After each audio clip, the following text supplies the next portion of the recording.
Hello and welcome to a special interview for The Wire supported by Glenlivet Books. If it wasn't bad enough that the Delta variant of coronavirus, the worst of them all, is rampant in our country, and a single jab of Covishield only provides 30% protection against symptomatic infection, then on top of everything else, the Delta variant itself has mutated. And many people believe the new mutation could be much more dangerous. Officially, it's called Delta Plus or AY.1. And it raises two critical questions. How worrying is the new situation? And what does this specifically mean for India? And those are the issues I shall discuss today with India's top virologist, the director of the Trivedi School of Biosciences at Ashoka University, Professor Shahid Jamil. Professor Jamil, the Delta variant B16172 has now further mutated and is called Delta Plus or AY.1. Let me start with a very simple general question. What can you tell me about Delta Plus? Well, Karan, firstly, good to be back on your show and good to see you. The Delta Plus variant is simply one additional mutation that has happened in the Delta variant of concern background. If it were just any mutation, we would possibly not be worried. But this is a mutation that is also found in the beta variant, which first emerged in South Africa. And the beta variant is known to evade pre existing antibodies and to evade current vaccines much better than, for example, the alpha variant. So it is, in a sense, the coming together of two variants of concern into a single virus. And that is possibly the thing that should be of most concern to those of us who track the virus. Let me just pick up on that very important point you made. In addition to all the characteristics of the original Delta variant, the new mutation, you say, has something that was originally found in the beta variant in South Africa. I believe it's a mutation called K417N. And this means that Delta Plus is both more transmissible than the original Delta and perhaps more resistant to vaccines than the original Delta. In which case, Delta Well, Plus. Karan, there is no evidence that Delta Plus is more transmissible than Delta.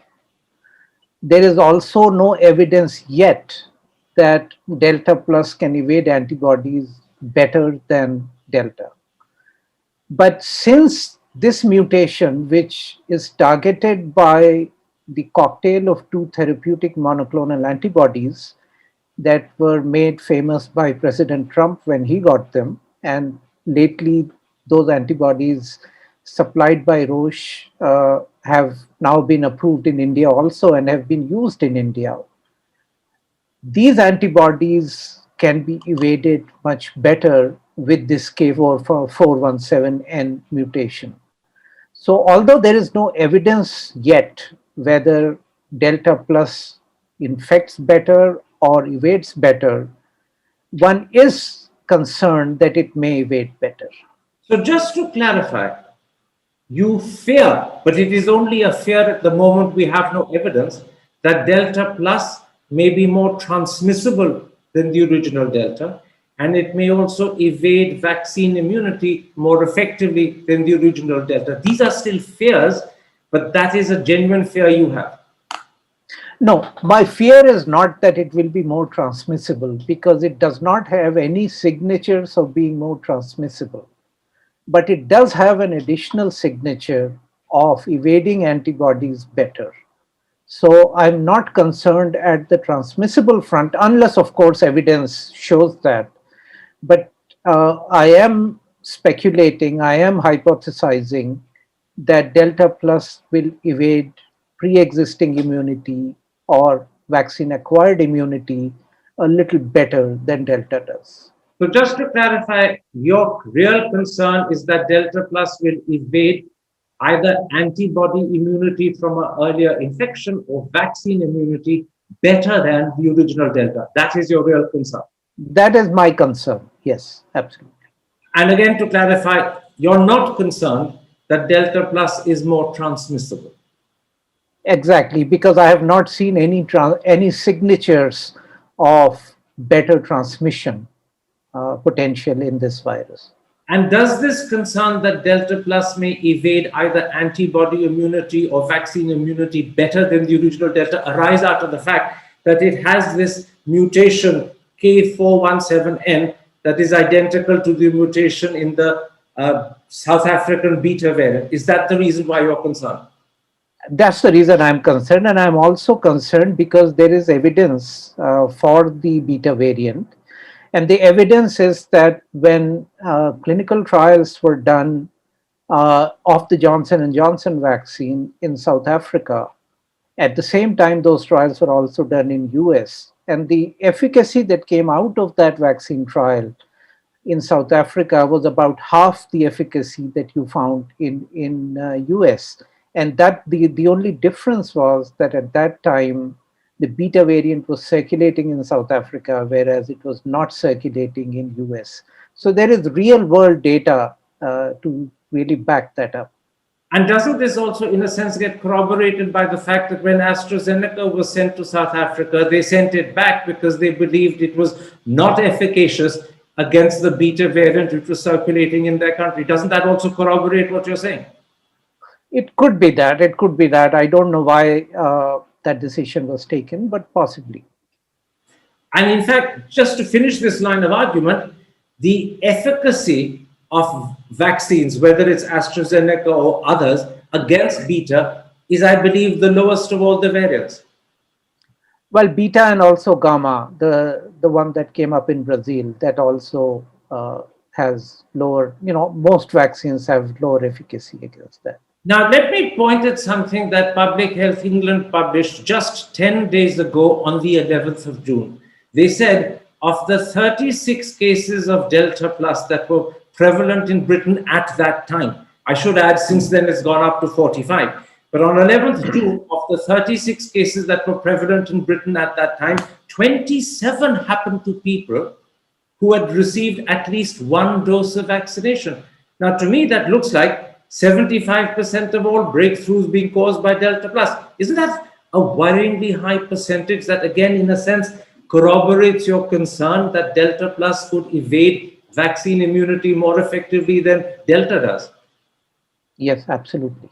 Yes, it does. So that's a strong point, and that's why we should be worried about this. And worrying alone will not help. We have to obviously take steps to make sure that it doesn't expand, whether in our country or anywhere else. I'll come to those steps in a moment time, but let me also now pick up on something you mentioned earlier. The Institute of Genomics and Integrative Biology has done its research, which suggests that Delta Plus is perhaps resistant to new monoclonal antibody treatment marketed in India by Roche and Cipla, and which, according to newspapers, has initially met with fairly substantial success. This is also the same treatment that President Trump took and which put him back on his feet within a couple of days. If Delta Plus is more resistant, as the Institute believes it is, what does that tell us about Delta Plus? Well, it simply tells us that Delta Plus will evade immunity better. That's what I've been saying. That one of the concerns is that it evades this cocktail of monoclonal antibodies better. And I'm not aware whether IGIB has done these experiments or they are simply basing this on this particular mutation and its ability to evade those antibodies. I may be wrong, they may have done the experiments, but nevertheless, there is this concern that these antibodies would be evaded. And although the use of these cocktail of antibodies in India very little, the concern remains if the virus can evade a cocktail of monoclonal antibodies, it would also evade naturally occurring antibodies. Quite right. So now we fear that this particular variant, because it has that South African mutation, not only is better at evading vaccine immunity, but it's also perhaps better at reading anticlonal antibodies, monoclonal antibodies, which is a, people believe, effective treatment. So both in terms of treatment and in terms of prevention, this variant poses a problem. It could pose a problem if it starts circulating at high numbers. But I must uh, add a point here is that so far it is not circulating at very high numbers. And that's why this is the time to intervene and try and restrict. I'll come to that again, but give me one more moment, Professor Jamil. As of now, the World Health Organization has not declared Delta Plus as a variant of concern. But after our conversation, would you say it's a matter of concern? Well, look, this is an additional mutation in a virus that is already a variant of concern. So it's really a technicality that Delta is not enough circulating enough in the population at this point to be called a variant of concern. But the fact remains that the parent virus of this is already a variant of concern. So, I mean, we could use whatever terminology we want, but I think at the end of the day, we have to remain concerned.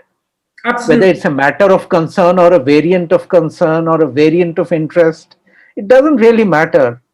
The point is that this mutation has occurred in an existing variant of concern. And that's why we should all assume that it will be a variant of concern. Absolutely. And it's only a technicality. It's not officially declared one because it hasn't spread sufficiently for that to happen. But it's only a matter of time before it does. And so we should assume this is a variant of concern. Right. I do hope it doesn't spread. I do hope. We all do. But let's in fact try and answer that question by looking at whatever information we have from India. The Hindu on the 15th reported that 5 Indian INSACOG laboratories had sent 7 Delta genomes to what is called GIS-8, the global repository. And it was reported by the paper that these were found in Andhra, Maharashtra, Telangana, and Karnataka. Yesterday, Sunday, the 20th, the Indian Express reported that 7 more Delta Plus genomes had been found in Maharashtra. So my first question is, do you get the feeling that this could be a matter of concern, particularly in southern India and western India? Well, I don't think if something like this emerges, it will remain a matter of concern only for southern India or western India. Viruses don't respect state boundaries. Viruses don't respect national boundaries. So if it is emerging in Maharashtra or Andhra or Tamil Nadu, I think all of us everywhere should be concerned about it. In other words, it's only a matter of time. And I think yesterday's Indian Express and also Hindustan Times are probably saying that 20 more sequences have been reported from 4 districts of Maharashtra. I think it's Ratnagiri, Sindhudurg, Ratnagiri, Palghar, and Jalgaon. 20 more sequences is something that Indian Express reports yesterday. In other words, it's only a matter of time before this spreads across the country, just as Delta, the original, began in Maharashtra and galloped through the country. Give Delta Plus time, it will do the same. Yes, and I was told by somebody in a very responsible position in the state of Punjab yesterday that they have found 3 sequences in Punjab. So already, which are not in GIS-8, yes. So already we have more cases in Maharashtra than the Indian Express reported on Sunday. The Express talked of 7. You're saying that in fact there could be 20. And now we have 3 cases which you've been told about reliably in Punjab that at the moment the papers don't know about. And that could be the case in other states as well. It could be. And I'm basing the number of 20 from Maharashtra from the Indian Express report. In my reading of that report, I think it says 20 sequences have been reported from Maharashtra. You may well be right, and I may be recalling it incorrectly. But in which case, this is already beginning to become a matter of concern. Yes, I will take you back to December 2020 when the precursor virus for Delta, which was the B1617 virus, was just detected in Maharashtra at very low numbers. It was just a matter of 2 months before it not just became a variant of concern, but it fueled one of the largest waves that the world has seen. So the point is that I don't want to be an alarmist, but the point is that viruses can move into populations very, very quickly. So we need to be concerned, and we need to keep our eye on this ball And if very closely. and if we are not careful, and I'll come to how we need to be careful in a moment's time, but if we're not careful, just as B1617, the parent virus of Delta, in 2 months swept through the country, creating a wave that at its peak reached 414,000 a day, something similar could happen with Delta's progeny, Delta Plus. It too could sweep the same way if we are not careful. It could be, but India in June 2021 is a little different than India in January 2021. And because of the second wave, many more of us are exposed today. And we will have immunity to at least partially control whatever comes our way. But that doesn't mean that we become complacent and invite viruses to come and infect us. It's very important to be cautious. Let's first pick up on that complacency point you're making before I come finally to what steps we need to do to ensure Delta Plus doesn't replicate the wave Delta, the original, brought about just 6, 7 weeks ago. Now, do you believe that the 5 INSACOG laboratories where these genome sequences indicating Delta Plus were found have communicated this to the government? And secondly, have they also explained to the government the inherent concern and worry behind this finding? Do you think they've done both? I can't answer that question because I'm not there, but I do hope that they have done that. And I'm sure. I mean, the people involved are very responsible, are very so to say conscious about this. They understand the implications, and I'm sure that they would have communicated this. Then let me ask you a connected corollary question. We now know that in early March, INSACOG officially communicated to the government their concern with the Delta variant and their fear that this could lead to a potential exponential increase in cases. And unfortunately, that is precisely what happened in April and May. But the warning given in early March wasn't heeded. We carried on with massive political rallies. We carried on with huge Shahi Shrans. And let's be honest, politicians were rubbishing science day after day. Do you think this time round the government will be more responsive and better heed any warnings about Delta Plus? Well, that's one of the reasons I said India in June 2020 is very different from India in January or February 2021. Uh, it's a case of once bitten, twice shy, and I think any such matter of concern which is presented properly to the government will act on it. In other words, you're saying they've learned their lesson. They won't disregard science a second time. They know what terrible mistake they made in early March when they disregarded the warnings given then. This time, because of that experience, they will be very conscious of heeding the advice they get. I'm an optimist. I believe that.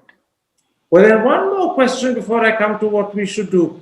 If it turns out to be the case that Delta Plus is, as you fear, more resistant both to antibody immunity and vaccine immunity, and at the moment I'm saying we have no reason to believe it's more easily transmissible than the parent, but simply if its resistance to antibody or vaccine immunity is greater, what does this mean for the third wave that the principal scientific advisor has already said is inevitable, and the director of the All India Institute of Medical Sciences just a few days ago said could happen in 6, 7 weeks? What does this resistance to immunity, both vaccine and natural, mean for that third wave we could be facing? Well, firstly, Karan, I don't think there is any evidence to say that a third wave will happen in 6 weeks or 8 weeks or 10 weeks or 6 months. I don't think anybody can predict that based on the data and the evidence that is available at this point. If I remember correctly, I think the director of AIMS said that if we don't follow COVID appropriate protocol, then we may be looking at a third wave in about 6 weeks' time. So he did qualify it with that. And that it's important that, if with all this opening up, we don't follow masking, we continue to crowd markets, uh, we are allowing the virus to transmit better, we are allowing more mutations to happen, and we are also allowing the low prevalence variants to emerge in the population. So those precautions are necessary. But it's very important what you said in that answer. There is no scientific evidence whatsoever to suggest a third wave is likely in 6 weeks, 8 weeks, 10, or even 6 months. I think those were your precise words. And you also qualified that what Dr. Goleria had said was not that there will be a third wave in 6, 8 weeks, but if we don't follow COVID appropriate behavior, then there could be. That is what I recall from reading about his statement. Now, let me then ask you this. One thing that protects us in June compared to January when the second wave was beginning is that we have a lot more natural immunity because the second wave was so huge. Not just are there millions who were infected, but perhaps 10 or 15 times more who were only affected asymptomatically but still have immunity. That is therefore one protection we have. To what extent are we protected by the fact that we have a small fledgling mass vaccination campaign that admittedly hasn't gone very far, but at least something like 260, 270 million people in that ballpark figure have got one jab. 3.5, 4% nearly have got two of the population. Something like 16 have got one. To what extent does that vaccination protect us?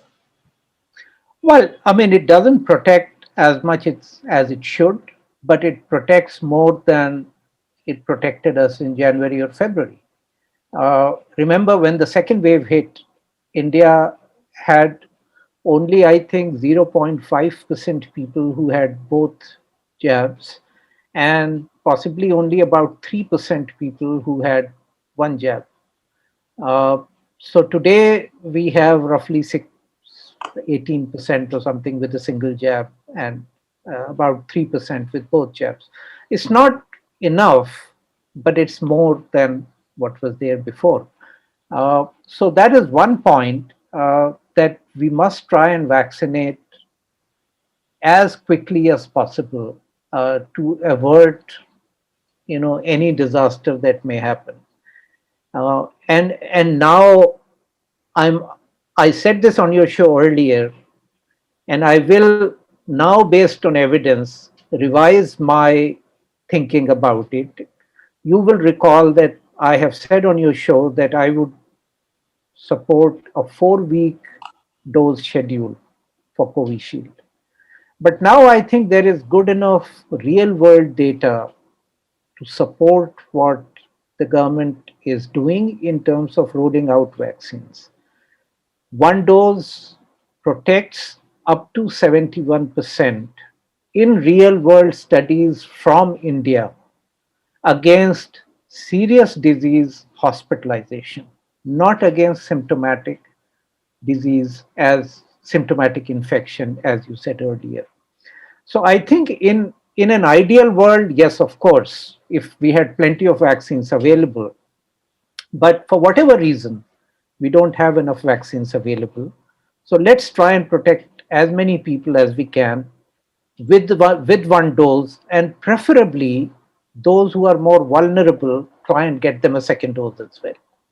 So, if I understand what you're saying, you have now with experience and time, altered your position? Earlier, you said to me the gap between the two doses of Covishield should be between 4 and 6 weeks. Now you believe the government policy of extending the gap up to 16 weeks does make sense, because Yeah, each jab gives you protection against serious illness and hospitalization up to 70%. Both the Vellore study done in India as well as the recent study by Public Health England both say roughly the same thing.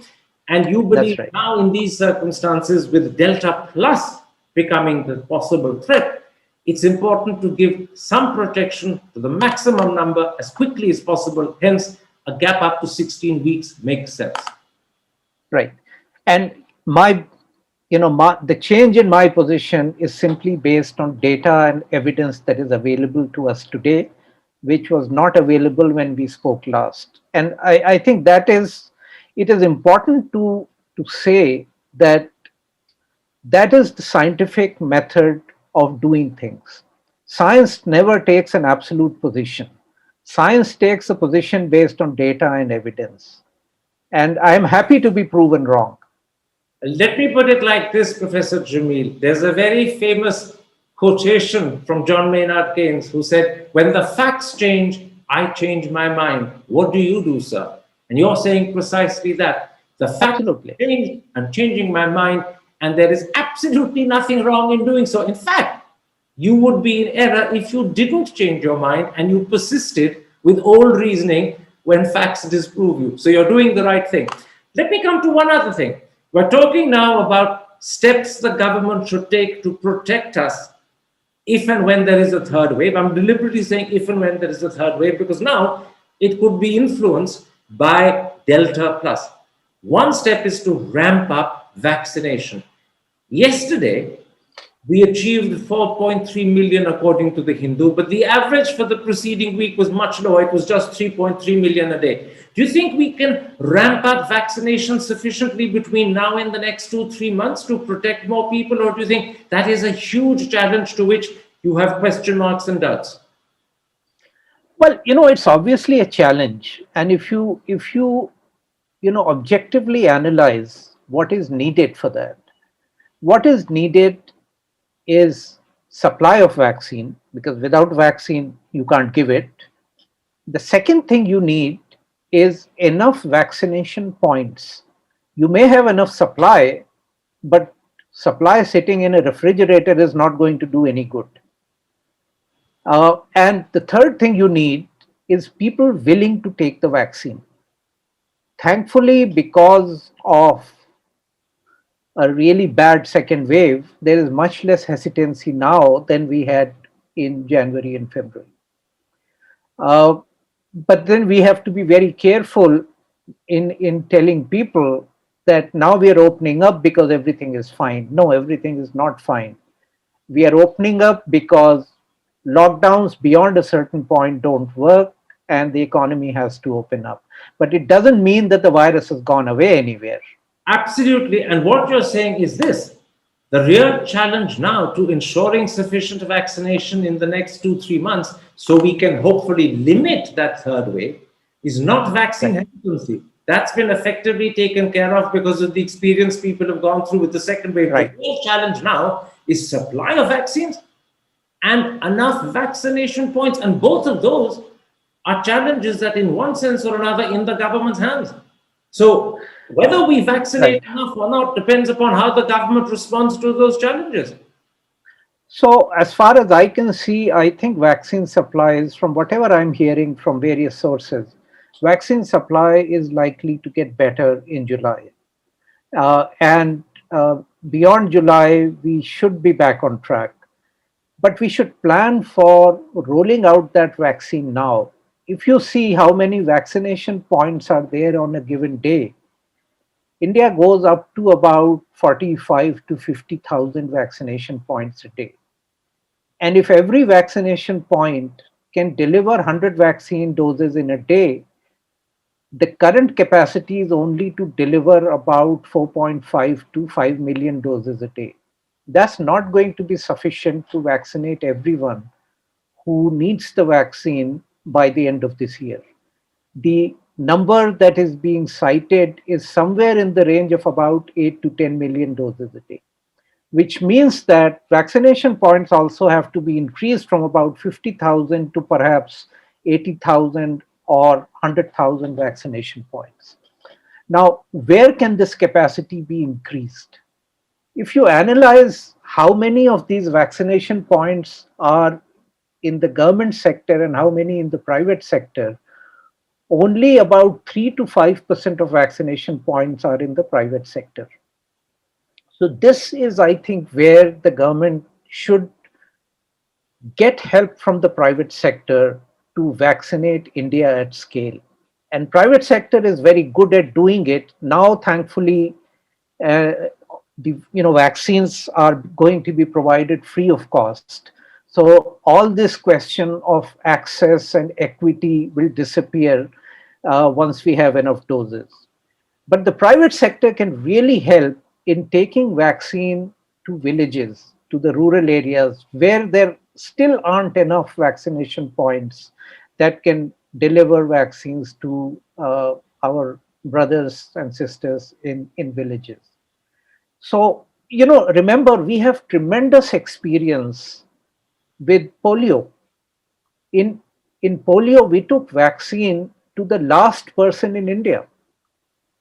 So we don't need to do anything fancy like, getting drones to supply vaccines or, things like that. We have tremendous experience and a tremendously talented and dedicated workforce that can be deployed to deliver vaccines.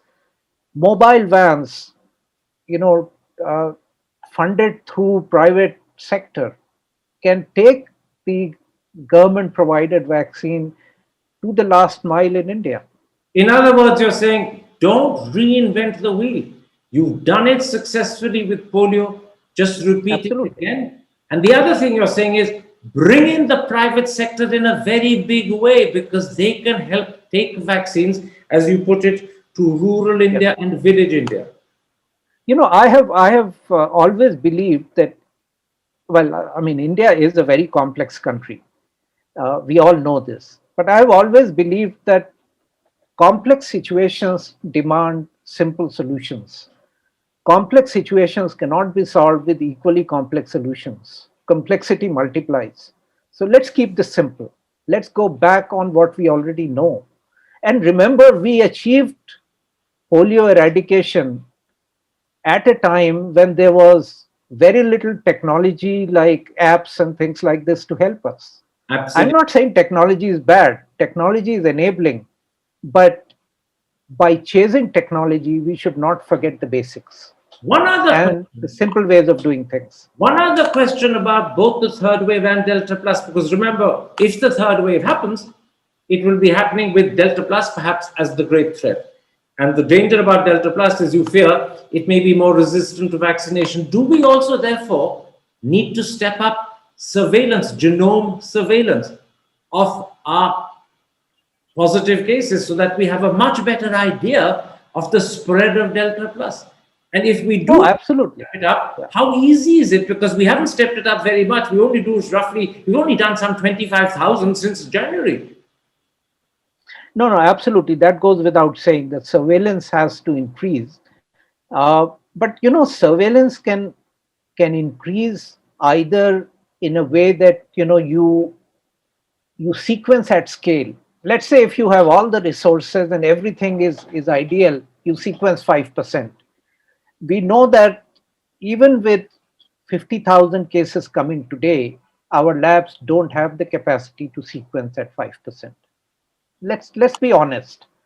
So we should do smart sequencing, which means that places where Delta Plus is found, we should do more sequencing in those places compared to other places. And more importantly, not just do the sequencing, but implement the finding into a public health protocol.